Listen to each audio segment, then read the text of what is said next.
हैदराबादहून नवी दिल्लीला जाणाऱ्या दक्षिण एक्सप्रेसमध्ये झालेल्या वादातून एका तरुणाचा मृत्यू झाल्याची घटना समोर आली आहे।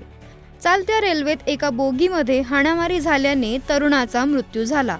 घटनेतील 4 आरोपी दक्षिण एक्सप्रेसमधील जनरल बोगीत चढले होते। आरोपींनी रात्री 3:30च्या सुमारास तरुणाच्या खिशातून पैसे आणि मोबाईल फोन चोरला। तरुणाने आरोपींचा विरोध केल्यास त्यांच्यात हाणामारी सुरू झाली आणि यातच तरुणाचा मृत्यू झाला।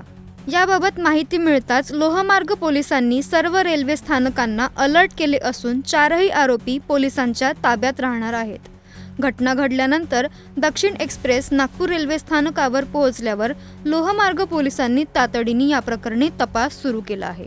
मय्यतचं जे नाव आहे ते शुशांक आहे। तो सिकंदराबादवरून रेल्वे स्टेशनवरून बसला होता आणि रात्री साधारण आणि जे आरोपी आहेत 4 ते सुद्धा जनरल बोगीमध्ये दक्षिण एक्सप्रेसमध्ये बसले होते। सिकंदराबादवरून पुढच्या स्टेशनवरून बसले होते ते आणि जेव्हा रात्री 3:30 वाजताची ती घटना आहे की हे जे आरोपी आहे ते रिपीट ऑफेंडर्स आहेत। त्यांच्याबद्दल जी आम्ही माहिती काढतोय ते रिपीट ऑफेंडर्स आहेत आणि त्यांनी रात्रीच्या 3:30 वाजता साधारण त्याच्या खिशातून पैसे चोरले, जो मय्यत आहे त्याच्या, आणि मोबाईल चोरला।